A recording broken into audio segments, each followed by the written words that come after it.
Assalamualaikum warahmatullahi wabarakatuh. Surah Al-Qadr. Ini surah jumlahnya 5 ayat.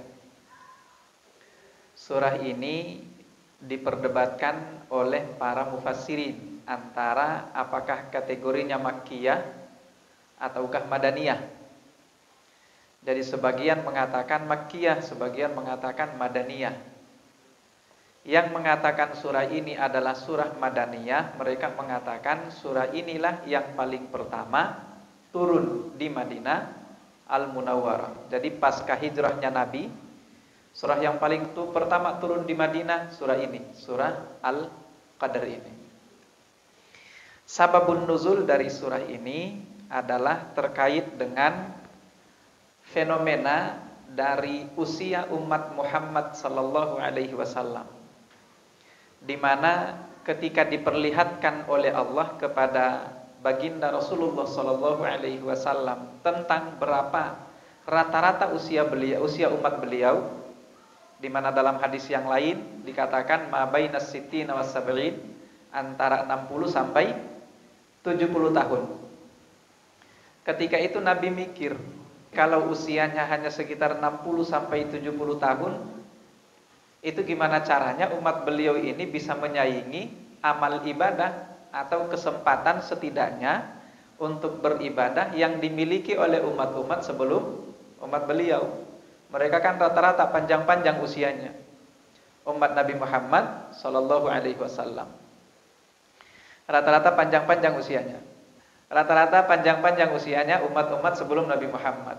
Jadi kalaupun misalnya ya, kalau kita ibaratkan, kita sekarang ini kan biasanya kalau masih sampai usia remaja itu masih belum peduli dengan ibadah. Biasanya kan begitu ya. Kapan kita mulai peduli dengan ibadah itu ya, biasanya rata-rata itu kan usia 40 tahun. Baru mulai kita perhatian, oh ternyata penting ibadah itu. Nah ini kalau usia 40 tahun baru kira-kira mulai mikir untuk ibadah, berarti kan kesempatannya kalau 60 tahun usianya tinggal 20 tahun. Itu pun kalau masih maksimal kan ibadahnya. Lah kalau sudah nggak bisa maksimal ibadahnya kan susah jadinya. Berbeda dengan umat-umat terdahulu, bahkan 100 tahun mereka masih berleha-leha sekalipun, kan masih punya kesempatan yang lebih panjang, jauh lebih panjang dibandingkan kesempatan untuk ibadah bagi umat beliau. Nah, inilah yang kemudian menjadi beban bagi Rasulullah sallallahu alaihi wasallam. Maka atas alasan inilah kemudian Allah menurunkan surah Al-Qadr ini, terutama terkait dengan ayat yang mengatakan Lailatul Qadri khairun min alfi syahr. Lebih baik dibandingkan daripada 1000 bulan. Itu asbabun nuzul terkait dengan surah ini. Selanjutnya, surah ini disebut surah Al-Qadr. Al-Qadr itu bentuk masdar dari kata qadara yaqdiru. Dari kata qadara yaqdiru, 3 huruf, qaf, dal dan ra. Dari asal kata ini pula kemudian ada istilah takdir. Dari asal kata ini ada istilah takdir yang sering kita dengarkan ya. Kemudian ada juga istilah beriman kepada qada dan qadar. Itu semua dari akar kata ini. Nah, maka oleh sebab itu para ulama mereka mendefinisikan kata Al-Qadr itu satu, bahwa Al-Qadr itu artinya mulia. Kalau Al-Qadr diartikan mulia, berarti Lailatul Qadar artinya malam yang mulia. Ini satu ya. Jadi Lailatul Qadar artinya pertama adalah malam yang mulia. Salah satu di antara dalil yang menunjukkan tentang itu, bahwa makna Al-Qadr itu artinya mulia, itu firman Allah Subhanahu wa taala dalam surah Az-Zumar. Ya. Di sana Allah Subhanahu wa taala mengatakan, wa ma qadarullaha haqqa qadrihi. Orang-orang kafir itu ma qadarullaha haqqa qadrihi. Mereka tidak memuliakan Allah Subhanahu wa taala sebagaimana seharusnya Allah itu dimuliakan. Ya, paham ya? Jadi dari ayat ini Allah mengatakan wa ma qadarullaha. mereka tidak memuliakan Allah haqqa qadrihi, dengan sebenar-benarnya kemuliaan. Nah, dari ayat ini kita pahami bahwa makna pertama dari kata al-qadr itu artinya adalah mulia. Jadi Lailatul Qadar itu artinya malam yang mulia. Makna yang kedua dari kata al-qadr, makna yang kedua artinya qadara yaqdiru, itu artinya sempit. Ya, saya ulangi ya. Makna yang kedua artinya sempit. Atau sebelum kita masuk ke makna yang kedua ini, saya akan kembali tadi ke makna yang pertama ya. Kenapa Lailatul Qadar disebut sebagai Lailatul Qadar? Karena malam itulah yang paling mulia sepanjang tahun. Sepanjang tahun kemuliaan apapun itu diberikan oleh Allah Subhanahu wa taala lewat malam itu. Jadi kemuliaan untuk para malaikat ada pada malam itu, kemuliaan untuk manusia ada pada malam itu, kemuliaan untuk seluruh makhluk ada pada malam itu, kemuliaan untuk hewan-hewan, untuk tumbuhan, semua yang ada di alam ini itu dimuliakan oleh Allah Subhanahu wa taala di malam itu. Ini pertama. Lalu yang kedua tadi kata qadara itu artinya adalah sempit. Ya, dari mana kita pahami? Salah satu di antaranya firman Allah Subhanahu wa taala di dalam surah Al-Fajr. Wa amma idza mabtalahu faqadara alaihi rizqahu. Tahu ayat itu kan? Adapun idza mabtalahu, apabila manusia itu diuji oleh Allah, dengan apa ujiannya? Faqadara alaihi rizqahu.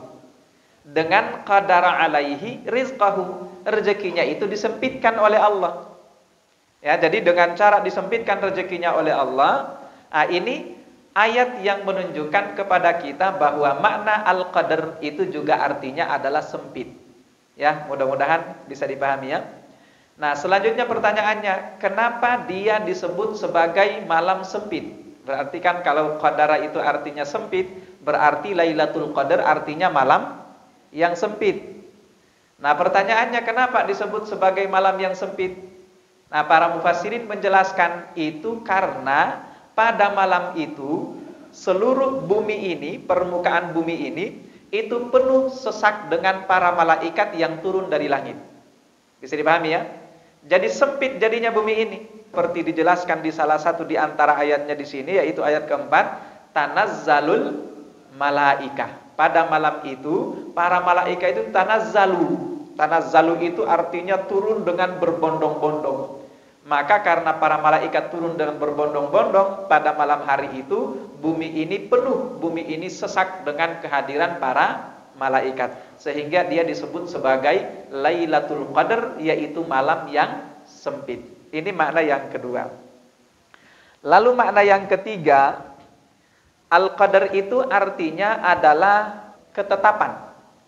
Al-Qadar artinya ketetapan. Berarti Lailatul Qadar artinya malam ketetapan. Nah, pertanyaannya, kalau dia adalah malam ketetapan, apa yang ditetapkan?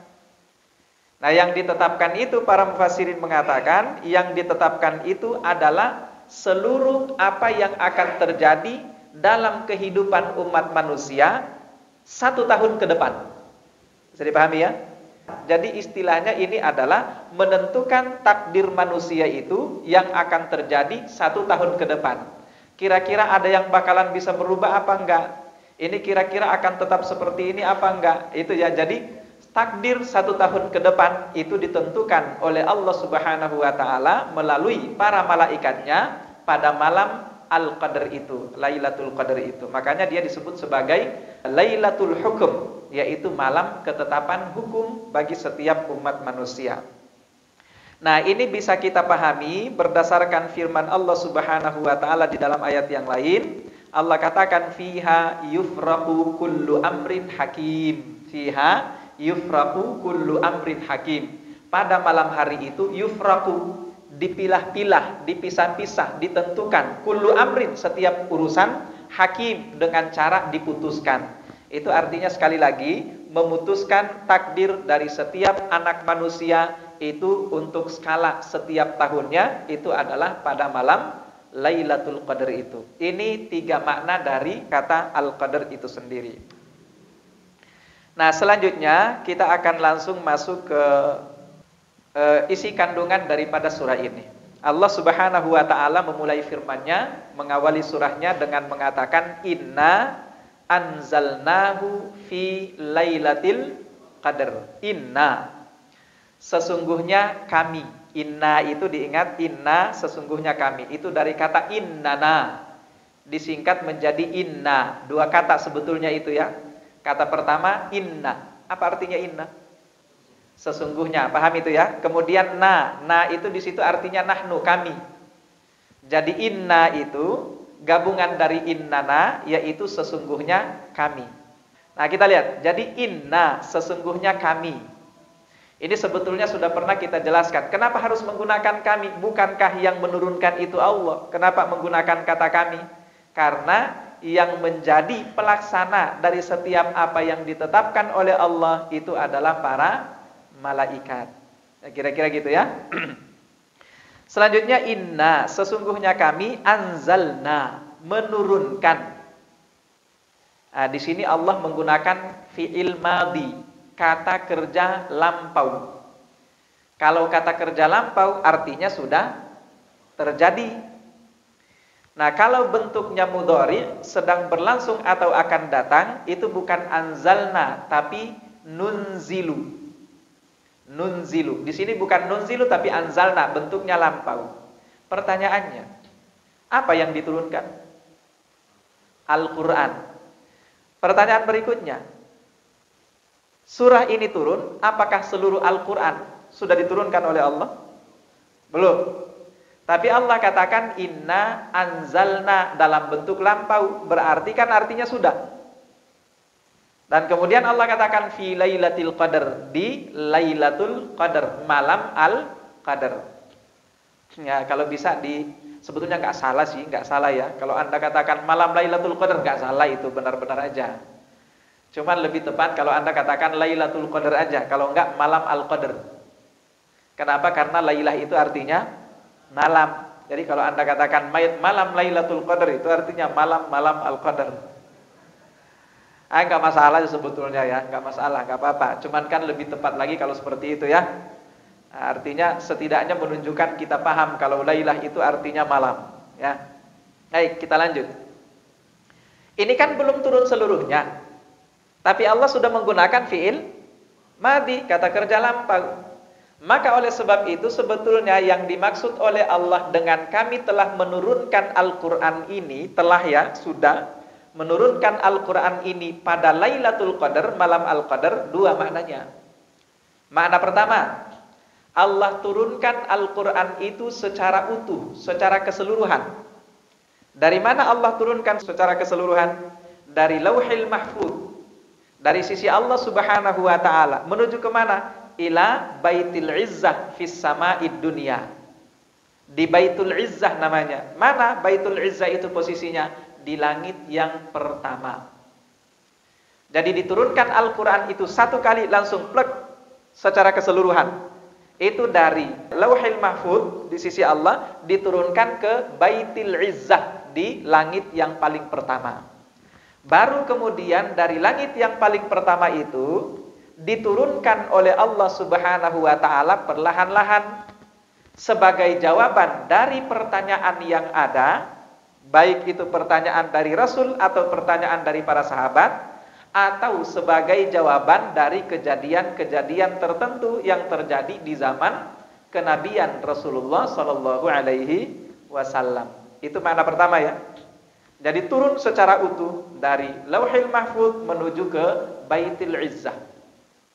Makna yang kedua, karena ini dalam bentuk lampau, ketika dikatakan kami turunkan pada Lailatul Qadar, itu artinya diturunkan pertama kali oleh Allah dari Baitul Izzah menuju kepada Nabi kita Muhammad Sallallahu Alaihi Wasallam. Itu terjadi pada Lailatul Qadar, malam Al-Qadar. Makanya pertanyaannya, yang sering kita peringati, malam nuzulul Quran itu tanggal berapa Ramadan? 17 Ramadan. Itu ada pendapat seperti itu dalam sejarah. Tidak kita pungkiri, itu ada. Para ulama ahli sejarah ada yang berpendapat seperti itu. Tapi pendapat yang paling dekat dengan kebenaran bahwa nuzulul Quran itu bukan 17 Ramadan. Tapi kapan? Yang paling sahih itu adalah 27 Ramadan. Kenapa demikian? Pertanyaannya, Lailatul Qadar itu ada di malam 17? Tidak. Lailatul Qadar itu kata Nabi, itu antara malam 21 atau malam 23 atau malam 25 atau malam 27 atau malam 29 atau malam yang terakhir. Kalau bukan malam 29 kata Rasulullah, au fi akhiril lailah, atau di malam yang paling terakhir, yaitu malam yang ke-30. Kalau terakhirnya 30, kalau terakhirnya 29 ya malam 29. Kira-kira gitu ya. Nah, kan enggak ada Lailatul Qadar itu di malam 17. Sementara Al-Qur'an itu diturunkan fi Lailatul Qadar, di malam Al-Qadar. Makanya kalau kita simak di dalam sejarah, kita akan temukan bahwa Nabi Muhammad sallallahu alaihi wasallam ketika diutus oleh Allah menjadi nabi melalui perantara malaikat Jibril, pertama kali Jibril datang ke Gua Hira itu malam ke-27 Ramadan. Dan Nabi pada saat itu, ini tahun ketiga beliau melakukan tahannus, menyendiri di Gua Hira itu, ini kali ketiga, dan beliau melakukan itu setiap bulan Ramadan. Bulan Ramadan 2 tahun sebelum beliau diutus, bulan Ramadan 1 tahun sebelum beliau diutus, dan bulan Ramadan tahun di mana beliau diutus. Ini 3 kali beliau melakukan tahannus, yaitu menyendiri di Gua Hira. Nah, para ulama sepakat, ahli sejarah, bahwa Nabi Muhammad di 3 tahun berturut-turut ini menyelesaikan masa tahannusnya di Gua Hira sampai 1 Syawal. Bisa dipahami?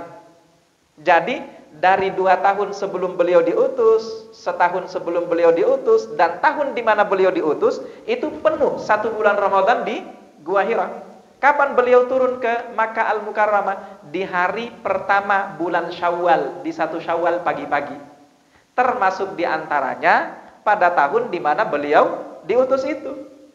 Ya, pada tahun di mana beliau diutus itu. Nah, logikanya begini. Nabi Muhammad kan ketika diutus, ketika didatangi malaikat Jibril, itu kan dalam kondisi panik. Dan bukan cuma panik, itu beliau stres luar biasa. Nah, saking stresnya, Al-Mubarakfuri dalam kitab Ar-Rahiqul Maktum mengatakan, itu Nabi Muhammad sallallahu alaihi wasallam pasca didatangi malaikat Jibril, 3 kali beliau berupaya untuk mau buang diri dari atas puncak bukit itu. Tapi kemudian diingatkan oleh malaikat Jibril bahwa Anda ini seorang nabi, benar-benar diutus oleh Allah. Nah, para ahli sejarah mengatakan 3 kali itu, ya di 3 malam berturut-turut itu sebelum 1 Syawal. Paham ya? Itu yang pertama. Lalu kedua, ketika beliau pulang kembali ke Makkah Al-Mukarramah, pertanyaannya, beliau sudah dalam kondisi tenang atau belum? Belum dalam kondisi tenang. Kenapa? Baru 3 hari.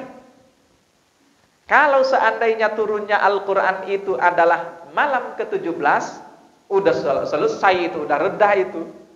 Terlalu lama jaraknya antara malam ke-17 sampai 1 Syawal. Karena para ulama ahli sejarah sekali lagi mereka sepakat bahwa Nabi Muhammad SAW turun dari Gua Hira menuju ke rumah beliau ke Makkah itu pada 1 Syawal tahun di mana beliau diutus itu. Mudah-mudahan bisa dipahami ya. Nah, jadi ini makna yang kedua, bahwa Al-Qur'an diturunkan oleh Allah Subhanahu wa taala pertama kalinya dari Baitul Izzah menuju kepada Nabi Muhammad sallallahu alaihi wasallam itu pada Lailatul Qadar itu sendiri.